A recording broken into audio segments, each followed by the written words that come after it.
தம்பிரான் ரிஷபானந்த சுவாமிகள் Malaysia Johor வரும் தேதி February 7 முதல் 10 வரை. தம்பிரான் ரிஷபானந்த சுவாமிகள் கோலாலம்பூர் வரும் தேதி February 12 முதல் 15 வரை. மலேசியாவில் முன்னோர்களுக்கு திதி கொடுக்கும் நிகழ்வு February 16 தேதி. அனைவருக்கும் வணக்கம். நான் உங்கள் தம்பிரான் ரிஷபானந்தர். நண்பர்களே, 5/2/2025 அருமையான புதன்கிழமை அஷ்டமியுடன் இணைந்து வந்திருக்கிறது. அஷ்டமி பெருமாள் மகாலட்சுமி, புதன் பெருமாள் மகாலட்சுமி. புதன்கிழமையை தவற விட்டுறாதீங்க. வளர்பிறை அஷ்டமி ஆயினும் உங்களுடைய வழிபாட்டை செய்யுங்கள். வளர்பிறை தேய்பிறை அஷ்டமிகளில் போய் காலபைரவருக்கு விளக்கு போட்டிங்கன்னா அஷ்டமி திதியில் பிறந்தவர்களுக்கு ஒரு மிகப்பெரிய மாற்றத்தை கொடுத்தே தீரும். அன்பர்கள் அனைவரும் நலமாக இருப்பீங்கன்னு நினைக்கிறேன். உங்கள் அனைவரையும் தனித்தனியாக நலம் விசாரிக்க வேண்டும் என்று தான் நினைக்கிறேன். ஆனால் நேரம்தான் எனக்கு கை கொடுக்க மாட்டேங்கிறது. இருந்தாலும் எல்லோரும் என் நினைவில் இருக்கிறீர்கள். நீங்கள் கமெண்ட் பண்ணுறதெல்லாம் நான் பார்க்குறேன், கமெண்ட்டுகளை படிக்கிறேன். உங்களுக்கு ஒரு சில நேரங்களில் ரிப்ளை பண்ணுறேன், ஒரு சில நேரங்களுக்கு ரிப்ளை பண்ண முடியல. இருந்தாலும் என்றும் உங்களோடு இணைந்திருப்பேன். யாரையும் நான் மறப்பதும் இல்லை, யாரையும் நான் விடுவதும் இல்லை. அன்பர்களே, வாங்க, திதியோகம் காரணம் 4 நட்சத்திரம் என்ன சொல்கிறது பஞ்சாங்கம் பார்ப்போம். வாகன டயர் கண்டுபிடிப்பாளர் ஜான் பாயிண்ட் டான்லாஃப் அவருடைய பிறந்த தினம் இன்று. அதிகாலை 4:15 வரைக்கும் சப்தமி நிறைவு பெறுகிறது. அதன் பின்பு அஷ்டமி திதி. அதிகாலை 12:50 வரைக்குமே அஸ்வின் நட்சத்திரம். அதன் பின்பு இரவு 11:18 வரைக்கும் பரணி.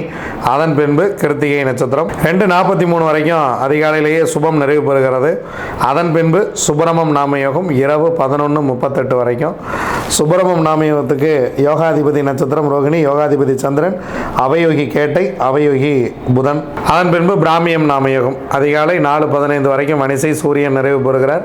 அதன் பின்பு மாலை 3:40 வரைக்கும் பத்திரை கேது நிறைவு பெறுகிறார். அதன் பின்பு பவகரணம் செவ்வாய். புதன்கிழமை அஷ்டமியுடன் வந்திருக்கிறது. நல்ல துவக்கங்களை அஷ்டமியில் துவங்குங்க. நிறைய கேள்வி கேட்குறீங்க. அஷ்டமியில் இசை பழகலாமா? அஷ்டமியில் புதிதாக ஆரம்பிக்கலாமா?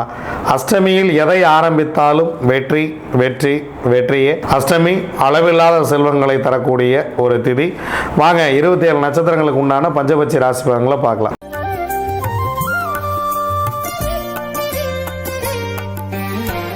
அஸ்வினி, பரணி, கார்த்திகை, ரோகிணி, மிருகசீரிசம் உங்களுடைய பட்சி வல்லூர். முதல் ஜாமம் உங்களுக்கு சிறப்பாக இல்லை. அதனால் முக்கியமான வேலை இருந்தால் அடுத்த ஜாமத்தில் பார்த்து கொள்ளலாம். 2ஆம் ஜாமம் ஊன் 75% வெற்றி. 3ஆம் ஜாமம் நடை 50% வெற்றி. 4ஆம் ஜாமம் பொன்னான மதிய வேலை சிறப்பாக இருக்கிறது. முக்கியமான வேலை தான் செஞ்சுங்க. அடுத்து ஒரு சிறப்பான ஒரு நேரமே கொஞ்சம் கம்மியாக தான் இருக்குது. 100% காரிய வெற்றி. 5ஆம் ஜாமம் துயில் 25% வெற்றி. 6ஆம் ஜாமம் நடை 50% வெற்றி. 7ஆம் ஜாமம் துயில் 25% வெற்றி. 8ஆம் ஜாமம் ஊன் 75% வெற்றி. 9ஆம் ஜாமம் அரசு 100% வெற்றி. 10ஆம் ஜாமம் சிறப்பாக இல்லை. பிரம்ம முகூர்த்தத்தில் ஏதேனும் செய்ய வேண்டியது இருந்தாலோ அல்லது அதிகாலையில் ஏதேனும் நீங்கள் செய்ய வேண்டிய வேலை இருந்தாலோ இந்த அரசு வேலையிலேயே துவங்கி விடுங்கள். 9ஆம் ஜாமத்திலேயே துவங்கி விடுங்கள். 10ஆம் ஜாமத்தில் உங்களுக்கு பறவை சிறப்பாக இல்லை. திருவாதிரை, புனர்பூசம், பூசம், ஆயில்யம், மகம், பூரம் உங்களுடைய பட்சி ஆந்தை. முதல் ஜாமம் ஊன் 75% வெற்றி. 2ஆம் ஜாமம் நடை 50% வெற்றி. 3ஆம் ஜாமம் மதிய வேலை மிக சிறப்பாக இருக்கிறது. அதன் பின்பு உங்களுக்கு 3 ஜாமங்கள் அடுத்து சிறப்பாக இல்லை. அதனால் முக்கியமான வேலை இருந்தால் பிளான் பண்ணி இந்த ஜாமத்தில் செய்து கொள்ளுங்கள். 100% காரிய வெற்றி. 4ஆம் ஜாமம், 5ஆம் ஜாமம், 6ஆம் ஜாமம் இந்த 3 நேரமே உங்களுக்கு சிறப்பாக இல்லை. மாலை வரைக்கும் உங்களுக்கு நேரம் மதியத்திலிருந்து இரவு வரைக்கும் உங்களுக்கு கொஞ்சம் நேரம் சிறப்பாக இல்லை. அடுத்த ஜாமத்தில் பார்த்து கொள்ளலாம். 7ஆம் ஜாமம் நடை 50% வெற்றி. 8ஆம் ஜாமம் துயில் 25% வெற்றி. 9ஆம் ஜாமம் ஊன் 75% வெற்றி. 10ஆம் ஜாமம் அரசு பிரம்ம முகூர்த்தம் 100% சிறப்பான வெற்றியை கொடுத்துவிடும். உத்திரம், அஸ்தம், சித்திரை, சுவாதி, விசாகம் உங்களுடைய பட்சி காகம். முதல் ஜாமம் நடை 50% காரிய வெற்றி. 2ஆம் ஜாமம் அரசு 100% காரிய வெற்றி. முக்கியமான வேலை இருந்தால் இந்த நேரத்தில் பிளான் பண்ணிக்கங்க. ஏன்னா 3ஆம் ஜாமம் 4ஆம் ஜாமம் உங்களுக்கு சிறப்பாக இல்லை. 5ஆம் ஜாமம் ஊன் 75% வெற்றி. 6ஆம் ஜாமம் அரசு 100% வெற்றி. 7ஆம் ஜாமம் உங்கள் பறவை சிறப்பாக இல்லை. 8ஆம் ஜாமம் நடை உங்களுடைய பறவை 50% வெற்றி. 9ஆம் ஜாமம் துயில் 25% வெற்றி. 10ஆம் ஜாமம் ஊன் 75% காரிய வெற்றி. அனுஷம், கேட்டை, மூலம், பூராடம், உத்திராடம்.